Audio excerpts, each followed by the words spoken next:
Iran is Israel's best friend, and we do not intend to change our position in relation to Tehran. Believe it or not, this is a quote from an Israeli prime minister. But it's not Ben Gurion or Golda Meir from the era of the Shah. It's actually from Yitzhak Rabin. The year is 1987. Ayatollah Khomeini is still alive, and much like Ahmadinejad today, he's using the worst rhetoric against Israel. Yet, Rabin referred to Iran as a geostrategic friend. Today, when we hear the threats of war and the high rhetoric, we're oftentimes led to believe that this is yet another one of those unsolvable Middle Eastern conflicts with roots as old as the region itself. Nothing could be further from the truth. And I hope today to show you why that is. The relations between the Iranian and the Jewish people throughout history has actually been quite positive. Starting in 539 BC, when King Cyrus the Great of Persia liberated the Jewish people from the Babylonian captivity. A third of the Jewish population stayed in Babylonia. They're today's Iraqi Jews.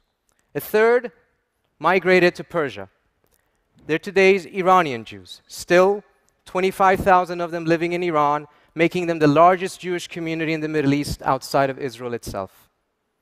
And a third returned to historic Palestine, did the second rebuilding of the temple in Jerusalem, financed, incidentally, by Persian tax money. But even in modern times, relations have been close at times. Rabin's statement was a reflection of decades of security and intelligence collaboration between the two, which in turn was born out of perception of common threats.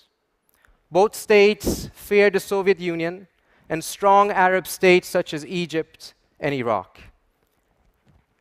And in addition, the Israeli doctrine of the periphery, the idea that Israel's security was best achieved by creating alliances with the non-Arab states in the periphery of the region in order to balance the Arab states in its vicinity. Now, from the Shah's perspective, though, he wanted to keep this as secret as possible. So when Yitzhak Rabin, for instance, traveled to Iran in the 70s, he usually wore a wig so that no one would recognize him. The Iranians built a special tarmac at the airport in Tehran, far away from the central terminal, so that no one would notice the large number of Israeli planes shuttling between Tel Aviv and Tehran. Now, did all of this end with the Islamic Revolution in 1979? In spite of the very clear anti-Israeli ideology of the new regime, the geopolitical logic for their collaboration lived on because they still had common threats.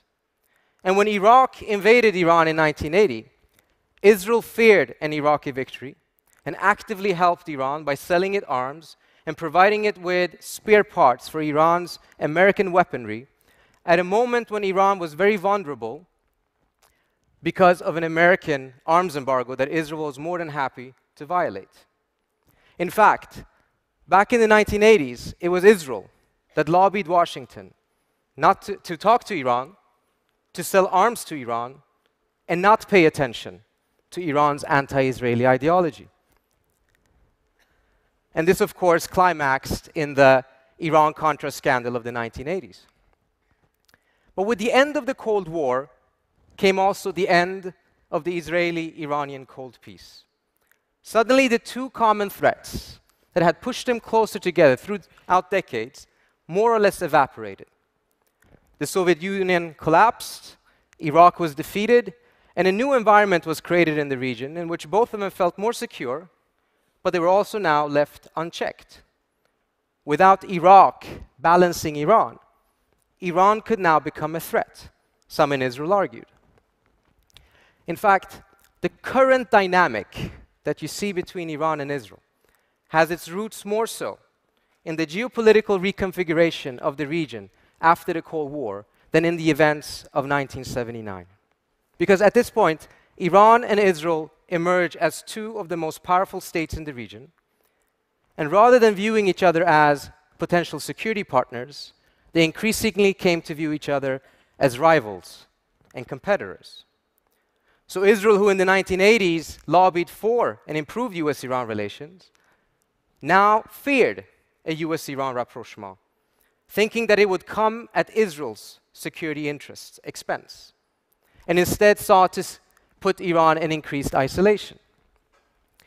Ironically, this was happening at a time when Iran was more interested in peacemaking with Washington than to see to Israel's destruction. Iran had put itself in isolation because of its radicalism, and after having helped the United States indirectly in the war against Iraq in 1991, the Iranians were hoping that they would be rewarded by being included in the post-war security architecture of the region. But Washington chose to ignore Iran's outreach, as it would a decade later in Afghanistan, and instead move to intensify Iran's isolation.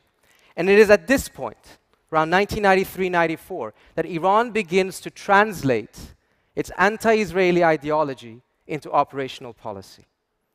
The Iranians believed that whatever they did, even if they moderated their policies, the US would continue to seek Iran's isolation. And the only way Iran could compel Washington to change its position was by imposing a cost on the US if it didn't. The easiest target was the peace process. And now the Iranian ideological bark was to be accompanied by a non-conventional bite.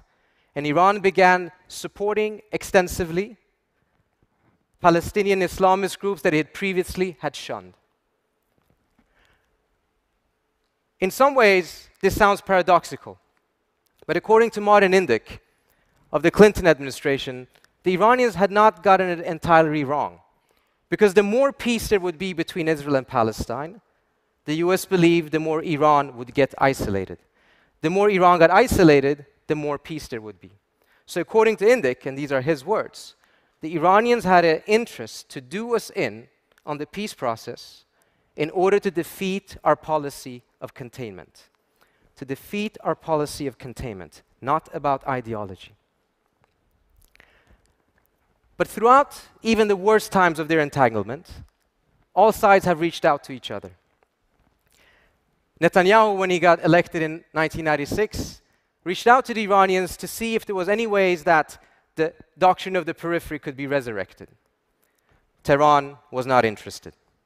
A few years later, the Iranians sent a comprehensive negotiation proposal to the Bush administration, a proposal that revealed that there was some potential of getting Iran and Israel back on terms again. The Bush administration did not even respond. All sides have never missed an opportunity to miss an opportunity.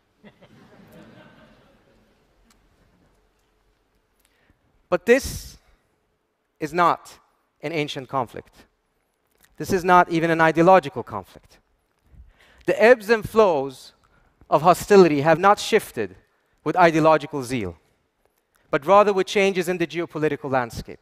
When Iran and Israel's security imperatives dictated collaboration, they did so in spite of lethal ideological opposition to each other.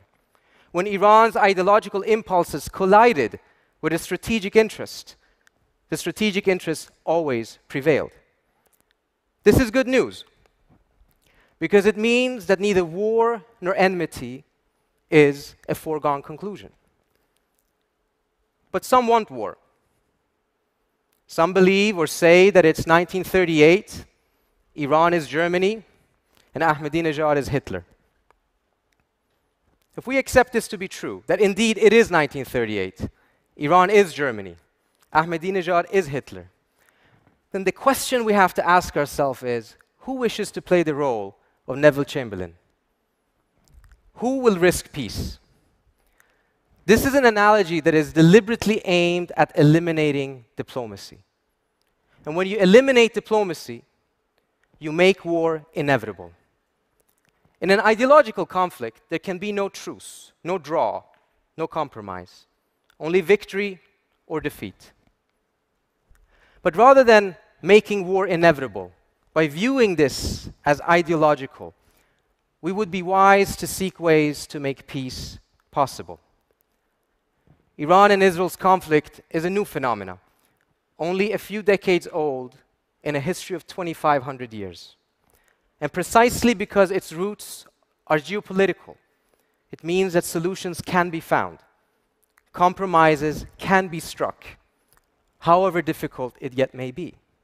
After all, it was Yitzhak Rabin himself who said, "You don't make peace with your friends, you make it with your enemies." Thank you.